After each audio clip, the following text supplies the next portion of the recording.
Hi hello welcome to opinion Matters channel. నేను mister B. 2029 సంవత్సరంలో Andhra Pradesh CM Pawan Kalyan, అవునా?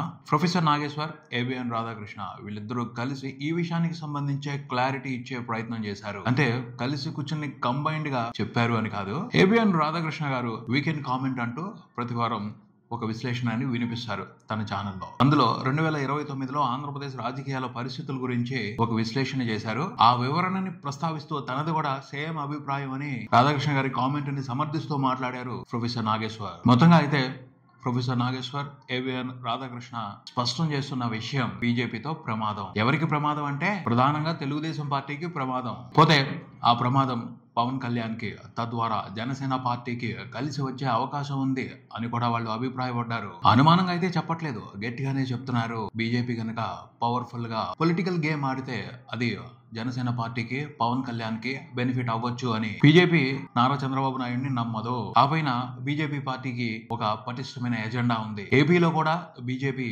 బలమైన పార్టీగా ఉండాలి అన్నది ఎప్పటి నుంచో ఆ పార్టీ ఆశపడుతున్న ఆకాంక్ష. అందుకోసం పట్టు వదలకుండా తన ప్రయత్నాలు చేస్తూనే ఉంటుంది. ఆ క్రమంలో ఏవైనా మంచి అవకాశాలు, సందర్భాలు కుదిరితే తెలుగుదేశం పార్టీని బలహీనపరిచి జనసేన పార్టీని బలోపేతం చేయడానికి మొహమాటం లేకుండా మొత్తం శక్తులన్నీ కూడగట్టి ఖచ్చితంగా ప్రయత్నాలు చేస్తుంది అని అనుమానం వ్యక్తం చేయటం కాదు, ఈ విషయాన్ని కూడా బలంగా బలపరుస్తున్నారు వాళ్ళ విశ్లేషణతో professor Nageshwar, ABN Radhakrishna. Professor Nageshwar అయితే ఇంకొంచెం ఘాటుగానే బీజేపీ పొలిటికల్ గేమ్ గురించి విమర్శిస్తున్నారు. బీజేపీ రాష్ట్రాల్లో ఒక వ్యూహం ప్రకారం ప్రాంతీయ పార్టీల్ని బలహీనపరుచుకుంటూ వస్తుంది. అలా ఆ పార్టీ బలహీనపరచాల్సిన పార్టీల లిస్ట్ లో టీడీపీ కూడా ఉంది. మహారాష్ట్రలో శివసేన, ఒడిశాలో బీజూ జనతాదళ్ ఈ పార్టీలో బలహీనపడటానికి కారణం బీజేపీ వ్యూహం, బీజేపీ అనుసరించిన విధానాలు, బీజేపీ పొలిటికల్ గేమ్ అనే ప్రొఫెసర్ నాగేశ్వర్ అయితే బలంగా చెప్తున్నారు. అదేవిధంగా సమయం సందర్భం కలిసి వస్తే టీడీపీ పార్టీని కూడా వదిలిపెట్టే అవకాశాన్ని ఖచ్చితంగా తీసుకోదు బీజేపీ అని ఆయన గట్టిగా మాట్లాడుతున్నారు. ఈ విషయాన్ని రాధాకృష్ణ కూడా స్ట్రాంగ్ గా మాట్లాడుతున్నారనే చెప్పొచ్చు. బీజేపీ చంద్రబాబు నాయుడిని నమ్మదు.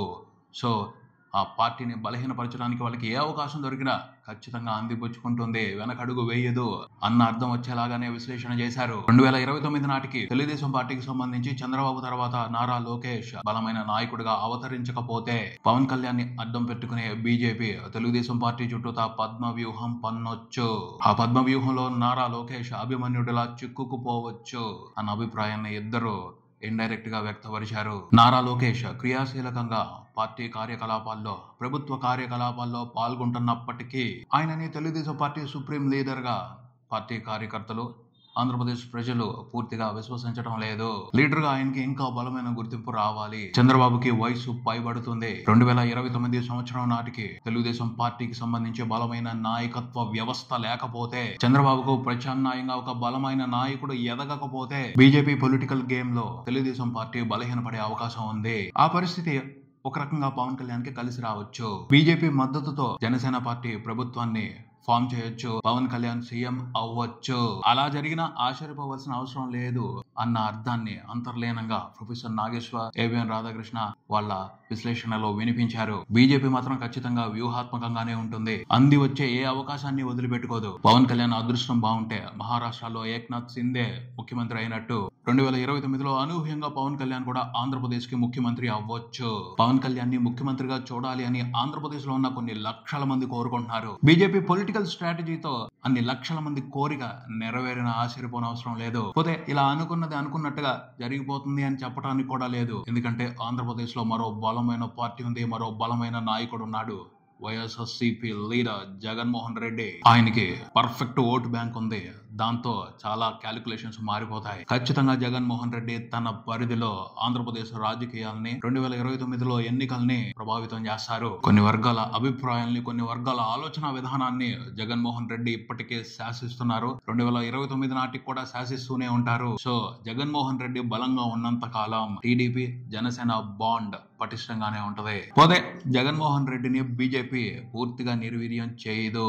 ఎందుకంటే చంద్రబాబుని కంట్రోల్లో ఉంచాలి అంటే జగన్మోహన్ రెడ్డి ఆ పార్టీకి అవసరం. సో ఆంధ్రప్రదేశ్ లో తనకంటూ ప్రత్యేకమైన ప్రజల మద్దతుని కూడగట్టుకునేంత వరకు జగన్మోహన్ రెడ్డిని బీజేపీ ఏదో రకంగా రక్షిస్తానే ఉంటుంది. అది జగన్మోహన్ రెడ్డికి అడ్వాంటేజ్. దాన్ని ఉపయోగించుకుని ఆయన 2029లో మళ్ళీ అధికారంలోకి వచ్చిన ఆ విషయాన్ని కొట్టిపారేయడానికి ఉండదు, యాక్సెప్ట్ చేయాల్సిందే. పవన్ కళ్యాణ్ సపోర్ట్ తో బీజేపీ ఆంధ్రప్రదేశ్ లో ప్రాచుర్యంలోకి వస్తే మాత్రం అప్పుడు చూస్తాం అసలైన బీజేపీ పవర్ పాలిటిక్స్ ని. కానీ 2029 నాటికి అయితే ఆంధ్రప్రదేశ్ ప్రజల్లో బీజేపీ బలమైన నమ్మకాన్ని ఏర్పరచుకోవడం కష్టమే. ఎందుకంటే బీజేపీ పార్టీని బలంగా ఆంధ్రప్రదేశ్ లో ఉన్న ప్రజలలోకి తీసుకువెళ్ళడానికి అవసరమైన నాయకులు దొరకటం లేదు. అందుకనే ఇప్పటికిప్పుడు 2029 నాటికైతే ఆంధ్రప్రదేశ్ లో ప్రజల మనసులు గెలవటం బీజేపీ పార్టీ కష్టమే. సో ఉన్నంతలో అవకాశం చిక్కితే పవన్ కళ్యాణ్ తోనే, జనసేన పార్టీతోనే టీడీపీకి చెక్ పెట్టిస్తుంది బీజేపీ. పోతే 2029 సంవత్సరానికి ఇంకా 4 సంవత్సరాలు ఉంది. అప్పటికి పరిస్థితులు ఎలా ఉంటాయో, ఏ విధంగా మారిపోతాయో ఎవరు ఊహించొచ్చారు.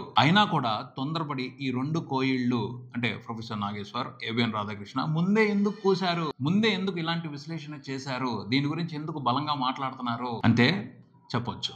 ఏబిఎన్ రాధాకృష్ణ టీడీపీని హెచ్చరిస్తున్నారు ఈ విశ్లేషణతో, జాగ్రత్తగా ఉండకపోతే దెబ్బ పడుద్ది అని.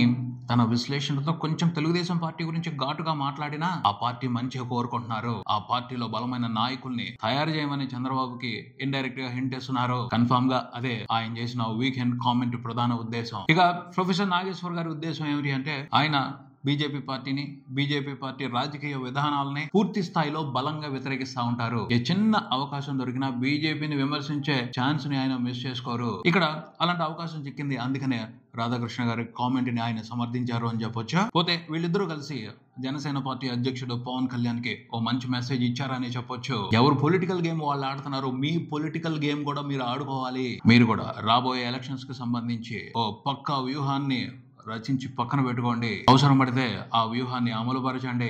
ఏమో ఎవరు చూడొచ్చారు 2029లో పవన్ కళ్యాణ్ ముఖ్యమంత్రి అవ్వచ్చేమో అన్న విషయాన్ని డైరెక్ట్ గా చెప్పలేదు. అందుకు అవకాశం ఉంది అని ఇండైరెక్ట్ గా ఆ విశ్లేషణలో వాళ్ళిద్దరూ చెప్పారు. ఏది ఎలా ఉన్నా సరే జనసేన పార్టీ కూడా ఓ బలమైన పార్టీగా అవతరించింది. సో పవర్ పాలిటిక్స్ కి సంబంధించి వీక్ గా ఉండకూడదు, చాలా స్ట్రాంగ్ గానే వ్యూహాలు ఏర్పాటు చేసుకుని పెట్టుకోవాలి. ఆంధ్రప్రదేశ్ రాజకీయాలకు సంబంధించి ఆయన ఉంటే కింగ్ లా ఉండాలి, లేకపోతే గేమ్ చేంజర్ లా ఉండాలి. అంతేగాని ఎవరో వ్యూహాలకి ఆయన పావుగా ఉండకూడదు అని పవన్ కళ్యాణ్ ఇష్టపడే లక్షల మంది కోరుకుంటున్నారు. ఈ విషయానికి సంబంధించి మీ ఒపీనియన్ ఏమిటి కింద కామెంట్ లో తెలియజేయండి. వివేకవంతమైన సమాజం కోసం అభిప్రాయం ముఖ్యం. Opinion matters. ఇది ఇక్కడికి మరో వీడియోతో మళ్ళీ కలుద్దాం. ఈ వీడియో మీకు నచ్చితే లైక్ చేయండి, మీ ఫ్రెండ్స్ తో షేర్ చేసుకోండి, మీ అభిప్రాయాన్ని కామెంట్ చేయండి, ఈ ఛానల్ ని సబ్స్క్రైబ్ చేయండి. నేను mister B. Keep watching Opinion Matters channel. Thank you.